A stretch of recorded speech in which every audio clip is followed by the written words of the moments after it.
She can't even walk, Your Honor. How can she possibly raise a child? My mother-in-law's voice echoed through the courtroom, each word cutting deeper than the last.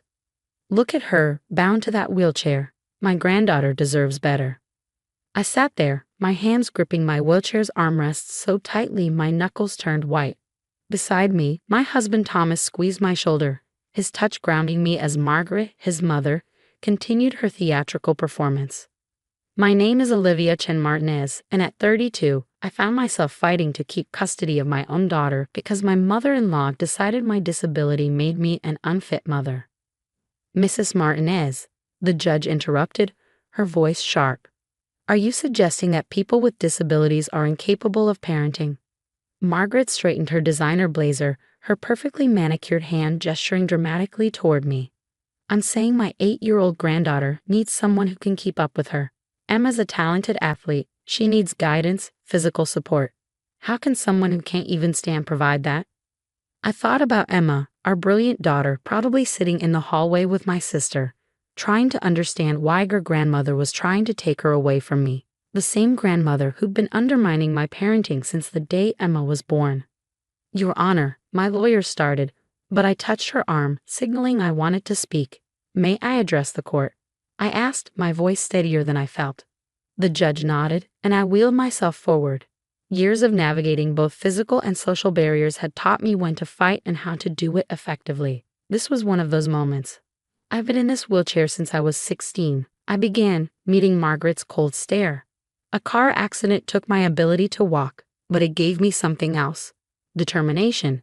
I graduated top of my class in physical therapy, met my husband, and built a life that I'm proud of. When Emma was born, yes, I had to adapt. But that's what parents do, wheelchair or not.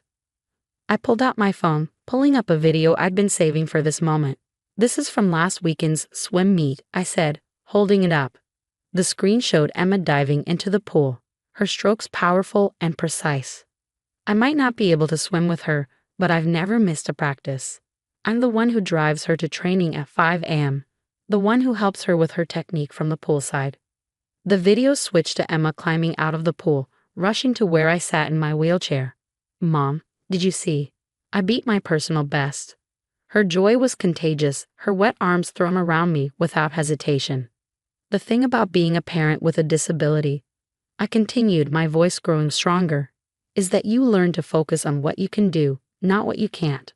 I might not be able to run alongside Emma, but I've taught her something more valuable, that different doesn't mean less capable. Margaret scoffed, but I noticed her confidence wavering. She needs a normal mother, she insisted, but her voice had lost some of its conviction. Normal? Thomas finally spoke up, his quiet voice carrying across the courtroom. Mom, Olivia's not just a good mother, she's an extraordinary one. Emma's thriving, she's confident, compassionate, and determined, just like her mom. If you'd stop trying to tear our family apart, you might actually see that. The judge leaned forward, her expression thoughtful. Mrs. Chen Martinez, how does Emma feel about your disability? I smiled, remembering a conversation from just last week. She told her class during show and tell that her mom has superpowers, that my wheelchair is like a rocket ship, and that I taught her that obstacles are just opportunities to be creative. This is absurd, Margaret interrupted. She's manipulating everyone. Emma needs her mother. The judge cut in firmly. And from what I've seen, she has an excellent one.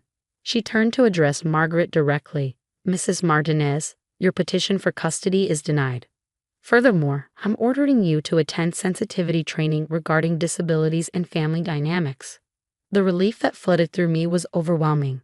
Thomas wrapped his arm around my shoulders, and I could feel him trembling slightly. This isn't over, Margaret hissed as she gathered her designer purse. Emma deserves better. But it was over, at least this battle. As we left the courtroom, Emma ran toward us, her dark ponytail bouncing. Mom, Dad, she launched herself into my lap, her favorite spot since she was tiny. Can we get ice cream? I hugged her close, breathing in the familiar scent of chlorine and strawberry shampoo. Ice cream sounds perfect, champion. Looking at my daughter's smiling face, I knew Margaret was wrong. Emma didn't need a normal mother. She needed exactly what she had. A mother who could teach her that limitations are only barriers if you let them be. That different can be extraordinary, and that love doesn't require legs to stand on. What I didn't know then was that this was just the beginning of our story. Emma's determination, sparked by watching her wheelchair-bound mother navigate life with grace and grit, would lead her down a path none of us expected, not even Margaret with all her prejudices and plans. But that day, as we headed for ice cream, our little family unit intact and stronger for having weathered this storm, I felt nothing but gratitude. Gratitude for my supportive husband, our amazing daughter, and yes, even for my wheelchair, because it had taught me that sometimes the biggest victories come after the hardest fights. But that day, as we headed for ice cream, our little family unit intact and stronger for having weathered this storm, I felt nothing but gratitude. Gratitude for my supportive husband, our amazing daughter, and yes, even for my wheelchair, because it had taught me that sometimes the biggest victories come after the hardest fights. 7 years flew by in a whirlwind of chlorine-scented mornings and endless laps. Emma, now 15, had transformed from a promising swimmer into something extraordinary. But life had other plans for us. It happened during a routine training session. One moment Emma was gliding through the water, her strokes powerful and precise. The next she was clutching her leg, her face contorted in pain. "Mom," her cry echoed across the pool. I wheeled myself closer as the coach helped her out of the water. "I can't feel my legs properly." The diagnosis came like a thunderbolt. Guillain-Barré syndrome, a rare disorder where the body's immune system attacks the nerves. The doctors said it was caught early, but Emma would need intensive therapy. There was a chance she might not swim competitively again. Margaret, of course, couldn't resist weighing in. "This is what happens when you let someone in a wheelchair raise a child," she spat during one of her uninvited hospital visits. "She probably inherited your weakness." I was about to respond when Emma's voice cut through the room, sharp and clear. "Grandma, stop. Mom's not weak. She's the strongest person I know." Margaret's face reddened. "Darling, I'm just saying." "You're just being cruel," Emma interrupted. "Mom taught me that disabilities don't define us, and now I get to prove it, just like she does every day." I watched my daughter, my heart swelling with pride. Even lying in a hospital bed, uncertain if she'd walk properly again, she showed more strength than Margaret had ever understood.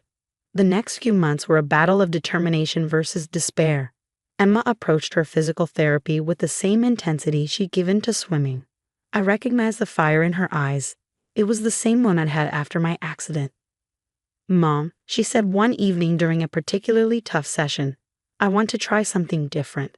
She showed me a video on her phone. Paralympic swimming. Athletes with various disabilities cutting through the water with incredible speed and grace. "If I can't compete in regular competitions anymore," she continued, her eyes shining, "maybe I can find a new way to chase my dreams." That's when I saw it, the moment my daughter transformed her challenge into an opportunity. Just as I had done years ago, she was refusing to let circumstances define her limits.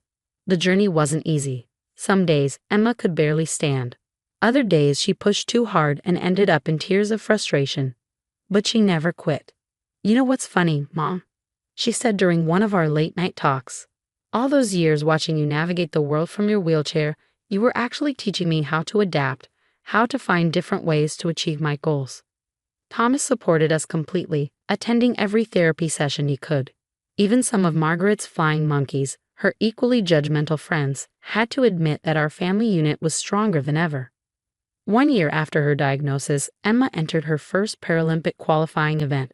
Her times weren't her personal best from before the syndrome, but they were impressive for her new category. Margaret showed up unexpectedly at the competition. "I came to support her," she said stiffly, avoiding my eyes. Despite everything, she's still my granddaughter. I watched as Emma took her position at the starting block. Her legs weren't as strong as they used to be, but her spirit was unshakable. When the whistle blew, she dove in with the same grace she'd always possessed. The crowd erupted as Emma touched the wall first. As she pulled herself out of the pool, her legs shaking but her smile radiant, I saw Margaret's expression change. It wasn't quite acceptance, but perhaps it was the beginning of understanding. "She swims like you used to," Margaret said quietly, surprising me. It was the first time she ever acknowledged my pre-accident life. "No," I replied. watching Emma wave to us from the podium. She swims like herself. That's always been enough. Later that evening, as we celebrated Emma's victory, she hugged me tightly. Thanks, Mom. For what, sweetheart? For showing me that sometimes life's biggest challenges become our greatest strengths. I looked at my daughter, now standing on slightly wobbly legs but with her head held high, and realized that sometimes our greatest achievements aren't in spite of our challenges, but because of them. Emma hadn't just adapted to her new reality. She'd embraced it, transformed it, and was using it to inspire others. As I watched her show her medal to Thomas, I couldn't help but think about how far we'd come from that day in the courtroom when Margaret tried to tear us apart. My daughter wasn't just surviving. She was thriving, turning what some might see as a tragedy into a triumph. And this was just the beginning of her journey. 3 years later, I was sitting in the stands at the Paralympic Games, my heart beating fast as Emma stepped up to the pool. Bright stadium lights made the water sparkle like gold. Thomas held my hand tightly, and to my surprise, Margaret sat beside us, holding a handmade sign that said, "Go Emma." At 18, our daughter was more than just a swimmer. She was a symbol of strength. Her journey from a competitive swimmer to a Paralympian had inspired many people facing their own struggles. The announcer's voice echoed through the stadium. In Lane 4, representing the United States, Emma Chen Martinez. As the swimmers got ready, I saw something unexpected. Margaret was crying. I was so wrong, she whispered, her voice shaking. About everything. The starting buzzer sounded, and Emma dove into the water. Her swimming style had changed to match her new abilities, but it was still beautiful. Every movement was strong and full of purpose. The crowd cheered as the swimmers neared the final turn. Emma was tied with a champion from Australia. In that moment, I thought of every early morning practice, every therapy session, every tear and small victory that led to this point. "Come on, Emma," Margaret shouted, surprising all of us. She stood up, waving her sign. "Show them what you can do." Emma touched the wall. We held our breath as the results came up.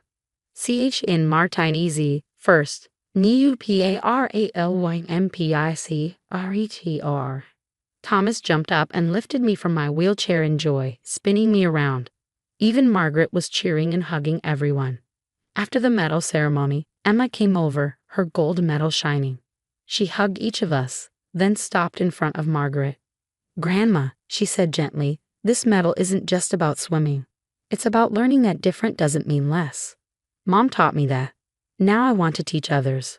Margaret held Emma's hands, tears falling. "I was wrong about so much," she said. "Your mother, she didn't just raise you. She raised you to be amazing." That night, at a small family celebration in our hotel, Margaret pulled me aside. "Olivia," she said, her voice full of emotion, "I want to say sorry, not just for today, but for everything. Watching Emma in that pool helped me finally understand what you've been showing us all along. Real strength comes in many forms." I looked at her, not as someone who had judged me, but as someone who had finally changed. "Thank you," I said softly. "That means a lot."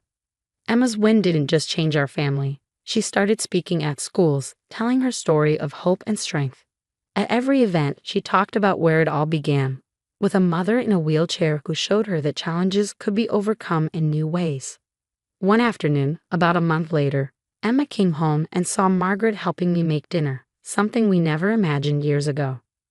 "Mom," Emma said, eyes shining, "I've been asked to coach young swimmers with disabilities. They want me to help start a Paralympic training program." I looked at my daughter, standing proudly despite her unsteady legs, and felt so proud. She hadn't just overcome her struggles, she was helping others do the same. Margaret smiled as she chopped vegetables. "You know, Emma, you got that from your mom. Turning hard things into something that helps others." Emma hugged us both. I had great teachers. All of you. As I watched my family, Thomas coming home from work, Emma showing Margaret her coaching plans, I realized that life's biggest victories often look different than we expect. Margaret once saw my wheelchair as a weakness, but it helped teach Emma the most important lesson. Real strength isn't about what you can or can't do. It's about how you face the hard times. And as Emma started this new chapter, guiding other athletes to believe in themselves, I knew our story was never about proving Margaret wrong. It was about proving that love, courage, and acceptance can turn any challenge into something truly extraordinary.